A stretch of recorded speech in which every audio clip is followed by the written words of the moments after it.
Começa agora o programa Hora e a Vez da Pequena Empresa, sempre levando para você muitas informações e atrações. Confira o advogado Marcos Tavares Leite comentando sobre o Programa Especial de Parcelamento, o PEP do ICMS. O economista Roberto Luiz Troster falando sobre as projeções do dólar, além de dicas e curiosidades. E nesta semana o presidente do Simp, Joseph Cury, recebe o delegado Roberto Monteiro. Fique conosco.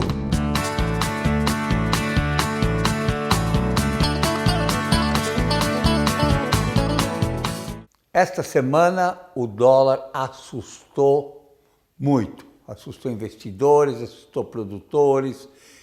O dólar, além de ser uma variável econômica muito importante, um termômetro da credibilidade do governo, e essa alta preocupou. A questão é, por que isso aconteceu e o que se deve esperar do dólar no futuro? Existem três conjuntos de fatores que explicam a alta do dólar. Primeiro, toda a turbulência que você está vivendo no Chile, que era considerado o modelo do liberalismo na América do Sul, preocupa o exterior como um todo. O Brasil tem uma concentração de renda maior que a chilena e tem mais desemprego que o Chile. Então, será que isso poderia se repetir aqui? Foi inclusive manchete de alguns periódicos. O segundo motivo foram duas declarações específicas do Paulo Guedes, que foram mal interpretadas. Uma foi uma explicação de livro-texto, quer dizer, quando baixa a taxa de juros, sobe a taxa de câmbio. Ele falou, isso se baixou uma, vai ter que subir a outra, mas fora de contexto, deu a entender que a gente podia ter problemas com o câmbio. A outra declaração, ele falou, se tiver muito tumulto, alguém pode pedir o AI-5. Não foi ele que pediu, nem sugeriu que você tivesse isso, apenas mencionou o fato, mas o tumulto foi criado e o dólar subiu. E o terceiro fator, e fator mais importante, é a estrutura do mercado cambial brasileiro. Você tem um mercado futuro, que é isento, que é eficiente, e você tem um mercado à vista que é burocrático, travado, tributário. Então, o que acontece? Qualquer oscilação no nervosismo dos mercados se reflete na cotação que tem esses estouros. O que é razoável esperar para o futuro? Primeiro, turbulência. Enquanto você não tiver uma reforma do mercado cambial, você vai continuar com turbulência. Mas a tendência é dólar para baixo, o dólar deve acabar o ano abaixo dos R$4. É isso.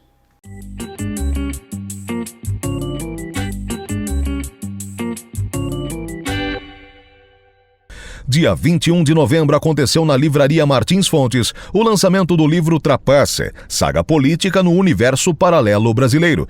O livro Trapaça, ele narra 5 meses da história do Brasil entre maio e setembro de 1992, quando ocorreu o impeachment, no período em que ocorreu o impeachment do ex-presidente Fernando Collor. O livro começa 3 semanas antes de o Pedro Collor decidir, por fim, dar a entrevista que ele deu à revista Veja, até a saída do Collor do Palácio do Planalto, já notificado do impeachment. Nesse período, o país consolidou as instituições, o país se uniu pela saída do presidente, o primeiro presidente eleito depois de 21 anos de ditadura militar. E houve um processo de amadurecimento institucional, um processo de amadurecimento dos órgãos de investigação, um processo de amadurecimento da própria imprensa brasileira, né? E eu decidi então contar histórias daquele período, tá? Histórias que conectadas compõem um pedaço da história, mas eu não faço remissão, né, em nenhum momento aos tempos atuais. Deixo para que o leitor tire suas conclusões ao final e faça uma comparação desses 2 momentos históricos que nós vivemos.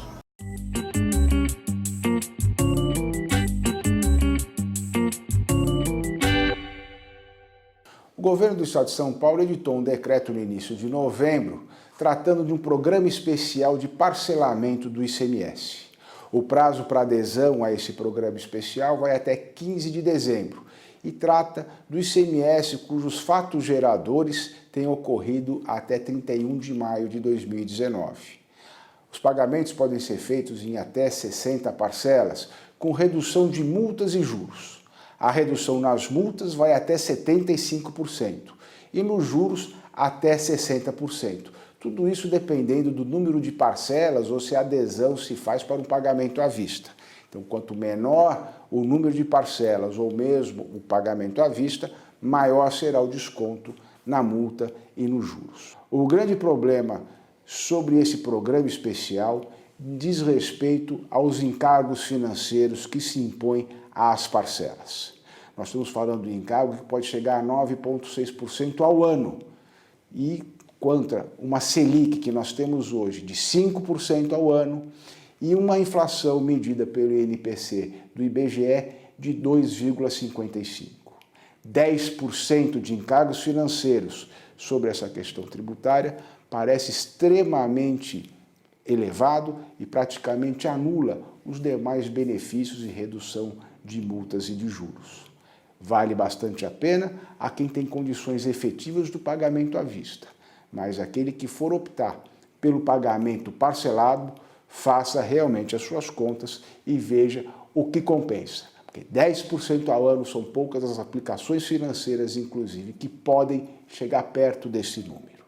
Por outro lado, como isto é um parcelamento, é um programa especial aprovado pelo CONFAS, pode ser que muitos outros estados brasileiros e o próprio Distrito Federal possam aderir a programas especiais de parcelamento do ICMS. Aqui, inclusive, empresas optantes do Simples poderão fazer o parcelamento naquilo que diz respeito especificamente a um ICMS destacado.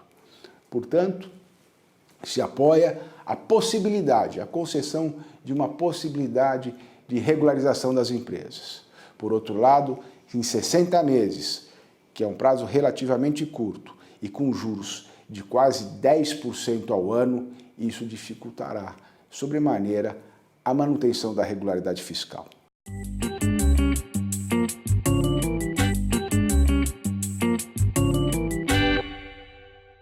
Dia 25 de novembro foi lançado o livro Educação, uma questão de justiça. Vocês sabem que eu provinha de 44 anos no sistema justiça. Fui promotor de justiça durante 4 anos e durante 40 anos magistrado do Tribunal de Justiça do Estado de São Paulo. Então a experiência para quem é do judiciário, no poder executivo, ainda que num estado tão desenvolvido como São Paulo, é alguma coisa impactante. Eu vi que a educação ela precisa ser levada mais a sério. E não só pelo governo, mas nós temos que cumprir a Constituição.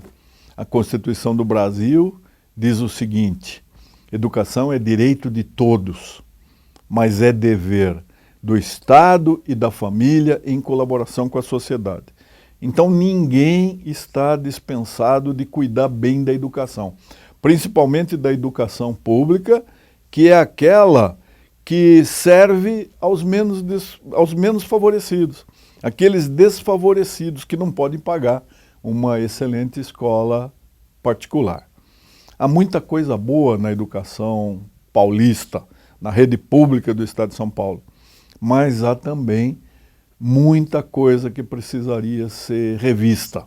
Se nós não levarmos a educação a sério, não haverá destino nobre para esta tão amada pátria com que nós sonhamos tanto, temos tantos discursos, mas a nossa prática é muito deficiente. Vamos acordar? Vamos levar a educação a sério? Leiam isso aqui e depois comentem comigo. Entrevista da semana.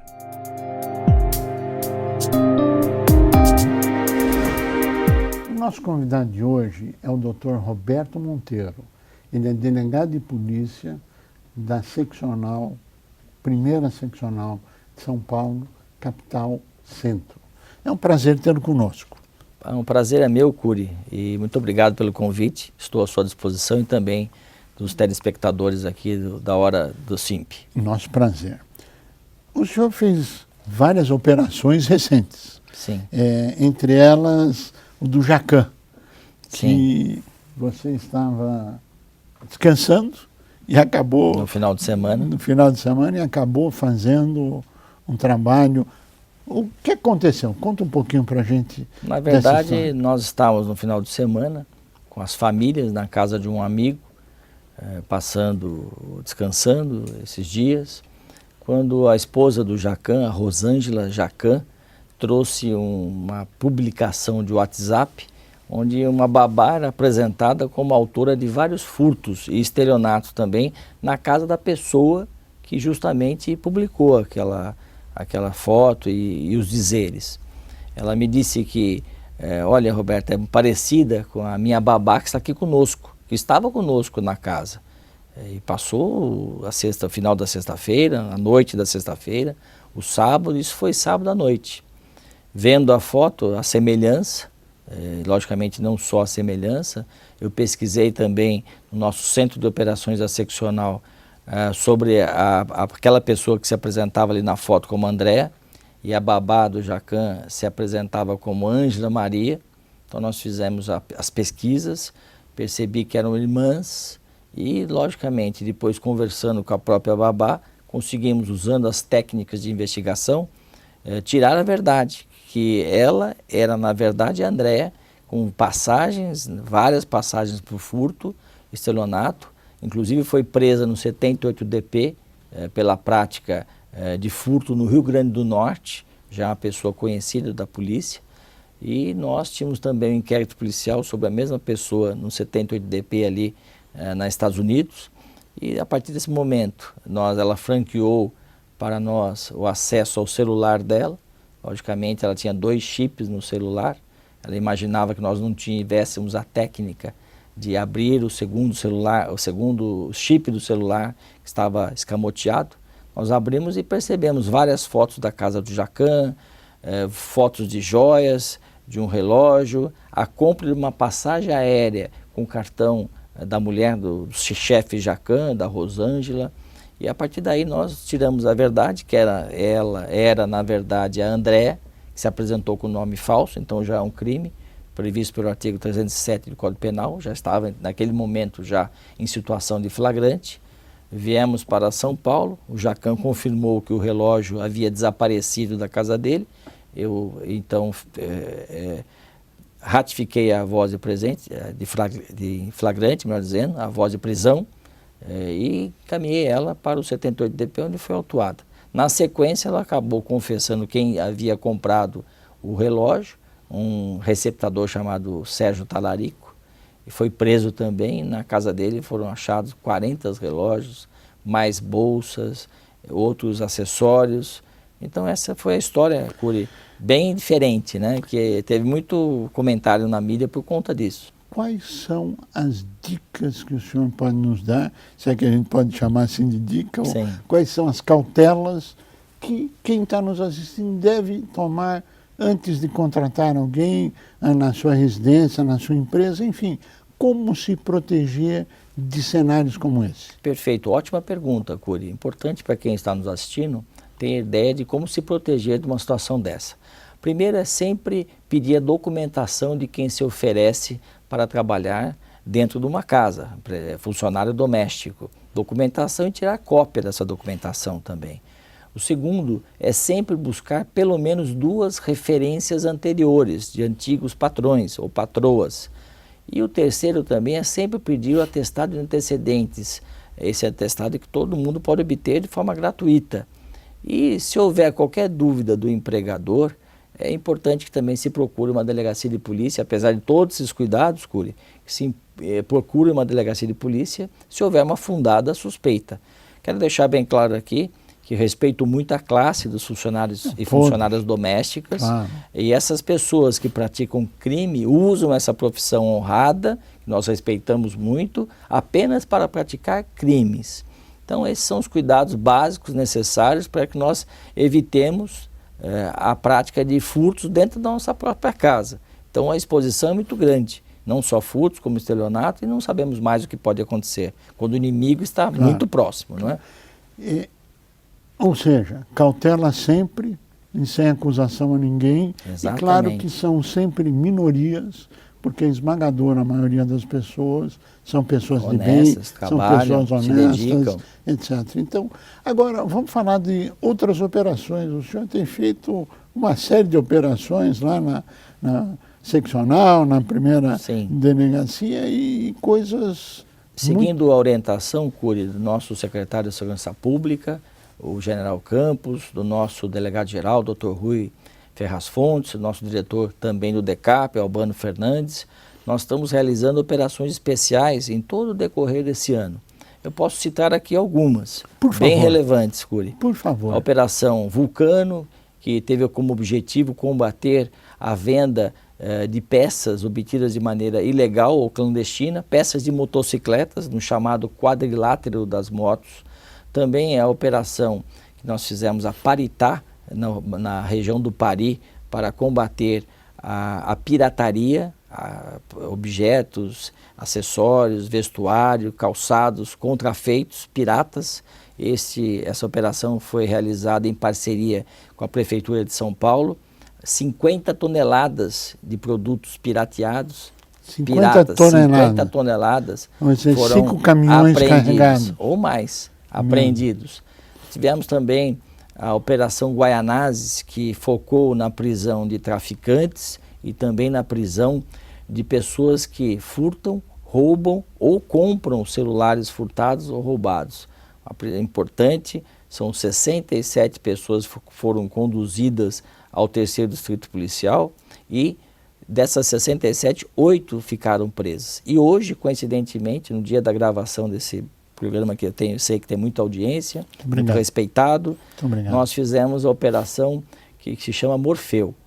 Morfeu é o deus grego na mitologia grega, e do deus do sono, e nós fizemos a prisão de uma mulher que se dedicava a praticar o golpe do Boa Noite Cinderela, e também cumprimos mandado de busca e apreensão em 8 endereços, em que também pessoas relacionadas ao golpe do Boa Noite Cinderela, justamente na parte financeira, se podemos assim chamar, do golpe, isto é, ela tirava das pessoas que frequentavam casas noturnas, baladas, ela se aproximava, insinuava que tinha interesse na pessoa, depois tomava uma bebida juntos, ela colocava ali um alucinógeno, a pessoa vítima, o homem vítima, pedia um pouco o sentido das coisas, ela se aproveitava para tirar dinheiro em caixas eletrônicos, fazer transferências, e neste caso, que deu ensejo ao início da investigação, ela fez um empréstimo consignado de R$30 mil, tudo pelo aplicativo do celular.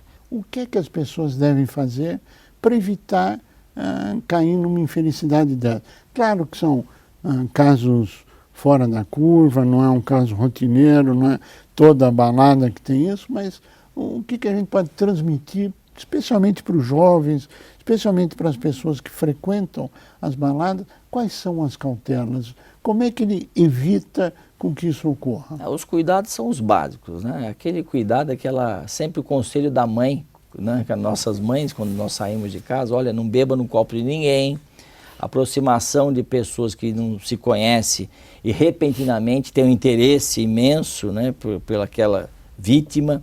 Então a pessoa chega, já quer namorar, já quer sair, não sair com desconhecidos de baladas, a não ser que se tenha certeza de quem seja, ir para hotéis, ir para apartamentos. Neste caso que nós hoje começamos a investigação, fizemos a operação a partir do primeiro caso, a vítima, um executivo, ele acordou na Avenida Paulista às 8 horas da manhã sem saber o que tinha acontecido com ele.